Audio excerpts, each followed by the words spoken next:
গত কয়েকদিনে ক্রিকেটের বাইরে, সেটা প্রায় 15 দিন থেকে ক্রিকেটের বাইরের নানা ইস্যু আলোচনার মধ্যে থাকায় এর মধ্যে ক্রিকেটের যে মূল কাজটা, অর্থাৎ আমাদের কাজ যে ক্রিকেট নিয়ে আমরা ক্রিকেটের যে কোনো ম্যাচ অ্যানালাইসিস করি, প্রি ম্যাচ অ্যানালাইসিস করি, বা ম্যাচ কিভাবে জিতলো, কেন জিতলো, কার কারণে হারলো, কোন জায়গায় হারলো, এই বিষয়গুলো নিয়ে আমরা আলোচনা করি। সেগুলোর কিছুই করা হয়নি।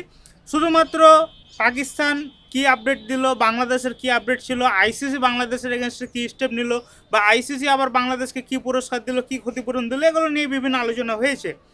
তো এবার আসি একটু ক্রিকেটের কথায়। এর মধ্যে বিগত 7 তারিখে 2026 টি-20 বিশ্বকাপ শুরু হয়েছে, যেখানে প্রথম দিনে বাংলাদেশের মাঠে নামার কথা ছিল, কিন্তু দুর্ভাগ্যজনকভাবে বাংলাদেশ এবারের বিশ্বকাপটা খেলছে না। সেটা কেন খেলছে না, কী কারণে খেলছে না, এটা নিয়ে অনেক আলোচনা হয়েছে, সেহেতু ওই দিকে আর যাচ্ছি না। কিন্তু দিন শেষে বাংলাদেশ যেহেতু বিশ্বকাপ খেলছে না, সেহেতু এবারের বিশ্বকাপ নিয়ে আলোচনা করার আগ্রহ আমাদের নাই। সত্যি বলতে কি, আমাদের এই পেজ বা চ্যানেল যেখানে আপনি ভিডিওটা দেখছেন না কেন, আমরা মূলত বাংলাদেশ ক্রিকেটের প্রতি ভালোবাসা থেকেই এই চ্যানেল বা পেজের যাত্রাটা শুরু করেছি। এবং যেহেতু বাংলাদেশ ক্রিকেটের যে কোনো ম্যাচ, বাংলাদেশ যে কোনো জায়গায় খেলুক না কেন, ওই ম্যাচগুলোর উপর বেস করে আমাদের ভিডিওগুলো হয়। কিন্তু যেখানে টি-20 বিশ্বকাপে বাংলাদেশই খেলছে না, সেহেতু এই বিশ্বকাপ নিয়ে খুব বেশি আলোচনা করার প্রয়োজনও আমি মনে করি না ইতিমধ্যে। যেহেতু বাংলাদেশ না থাকলে বরাবরই আমাদের আগ্রহটা অনেক কমে যায়। যদিও আমিও কিছু কিছু ম্যাচ দেখেছি, বা অনেকে যারা রিয়েল ক্রিকেট ফ্যান তারাও বিশ্বকাপের কিছু কিছু ম্যাচ দেখছেন, কিন্তু বাংলাদেশ থাকার কারণে যে আগ্রহটা ছিল, সেই আগ্রহটা এখন আর নাই। এখন বিষয় হচ্ছে যে নেপাল এবং ইংল্যান্ড যে ম্যাচটা নিয়ে কথা বলতে চেয়েছিলাম গতকালকে, সেই ম্যাচটা নিয়ে একটু আলোচনা করি। আমি ম্যাচের ডিটেলসে যাচ্ছি না, যেহেতু বারবারই বলছি যে বিশ্বকাপে যেহেতু বাংলাদেশ নাই, আমাদের কারো সেরকম আগ্রহ নেই বিশ্বকাপের ম্যাচগুলো দেখার। কিন্তু যদি আমি ওভারভিউ একটা দিই যে এই ম্যাচটা কেমন হয়েছে, বা নেপাল ক্রিকেট কোন দিকে যাচ্ছে, এটা নিয়ে হয়তো বা আলোচনাটা মোটামুটি যৌক্তিক। ভাই, নেপাল ক্রিকেট বর্তমান সময়ে উঠতি একটা তারকা ক্রিকেট নেশনের নাম আমরা বলতে পারি। আমাদের সাউথ এশিয়ান যে ক্রিকেট কালচার, সেটা টিকে আছে মূলত আমাদের দর্শকদের জন্য। সর্বোচ্চ বড় মার্কেট হচ্ছে ইন্ডিয়ার, প্রায় 120 কোটি মতো। তারপরে পাকিস্তান 24 থেকে 25 কোটি মতো তাদের দর্শক আছে, এবং বাংলাদেশের প্রায় 20 কোটি। ইন্ডিয়ারটা হয়তো বা আরও বেশি, অফিসিয়ালি বা আনঅফিসিয়ালি 140 কোটির আশেপাশে। তো এই দিক থেকে ইন্ডিয়া প্রথমে, তারপরে পাকিস্তান, তারপরে ইন্ডিয়া প্রথমে, তারপর পাকিস্তান, তারপরে বাংলাদেশ। এই তিনটা সাউথ এশিয়ান আমাদের যে ক্রিকেটিং নেশনগুলো আছে তার মধ্যে অন্যতম। শ্রীলঙ্কাও আসে, আফগানিস্তানও আসে, কিন্তু ওগুলোতে ক্রিকেট কেজ আমাদের এই তিনটা দেশের চাইতে কম।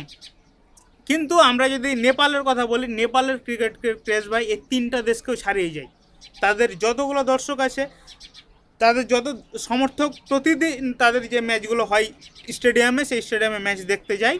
সেটা যদি আপনারা দেখেন, যদিও তাদের ম্যাচগুলো লাইভ টেলিকাস্ট খুবই কম সময় হয়, বা কোয়ালিটি অতটা ভালো থাকে না, যেহেতু তারা এতটা উন্নত ক্রিকেটিং নেশন না, কিন্তু তাদের যেই ক্রিকেট ফ্যানদের যে আবেগ ক্রিকেটের প্রতি, যে ভালোবাসা, সেটা তো ভাই আমরা প্রত্যেকেই জানি। এবং সন্দীপ লামিচানে তাদের একজন তারকা ক্রিকেটার, তাকে বিপিএলে নেওয়া থেকে শুরু করে বিপিএল রাজ্যের ম্যাচ না পাওয়ার কারণে যেই কাহিনিগুলো হয়েছিল, এগুলো আমরা প্রত্যেকেই জানি, বা আপনাদেরও জানা। সেহেতু নেপাল আগামীতে ক্রিকেট দিয়ে কতটা ওয়ার্ল্ড ক্রিকেটে ডমিনেট করতে পারবে এটার কথা আমরা বলতে পারবো না, কিন্তু ক্রিকেট দর্শকদের জায়গা থেকে তারা যে ওয়ার্ল্ড ক্রিকেটে ডমিনেট করতে পারে, এটা আমরা ইতিমধ্যে অনেক জায়গায় দেখেছি। সেটা বিশ্বের যে কোনো প্রান্তে খেলা হোক না কেন, আপনি নেপালের ক্রিকেট ফ্যান পাবেনই, এবং তারা একেবারে ডাইহার্ড ফ্যান যেটা আমরা বলি, সব কিছু দিয়ে উজাড় করে তারা নেপাল ক্রিকেটকে ভালোবাসে, সেটা আমরা দেখেছি ইতিমধ্যে। এবং নেপাল ক্রিকেট 2টা মাইলস্টোনের কাছাকাছি চলে গিয়েছিল।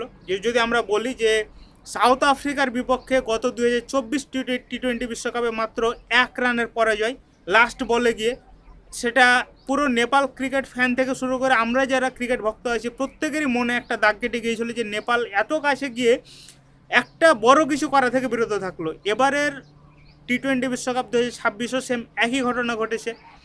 নেপাল ইংল্যান্ডকে একেবারে হারিয়ে দিচ্ছিল, লাস্ট বলে একটা 6 প্রয়োজন ছিল, কিন্তু যাই হোক নেপাল ওই ম্যাচটা 4 রানে হারে, লাস্ট বলটা ব্যাটে বলে কানেক্ট করতে পারে নাই।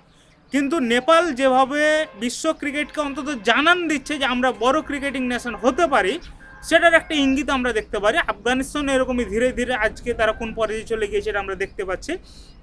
সেহেতু যে কোনো দেশের ক্রিকেটের অবকাঠামো বা ঘরোয়া ক্রিকেট কাঠামো যেরকম থাকে সেটার উপর ডিপেন্ড করে সে ক্রিকেটিং নেশনটা কেমন হবে।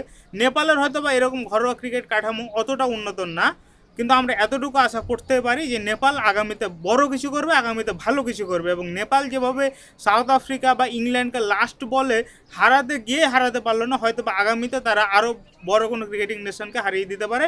এমনকি বাংলাদেশের সাথে ম্যাচটা কতটা ক্লোজ নিয়ে গিয়েছিল গত বিশ্বকাপ আমরা দেখেছি।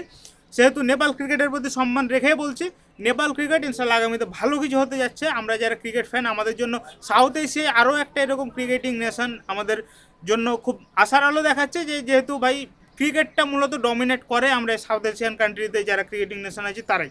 ভারত, পাকিস্তান, বাংলাদেশ, আফগানিস্তান, শ্রীলঙ্কা এবং এর সাথে যদি নেপাল যুক্ত হয়, সেটা আমাদের সাউথ এশিয়ান ক্রিকেটের জন্য আরও অনেক বড় পাওয়া হবে। নেপাল ক্রিকেটের জন্য শুভকামনা।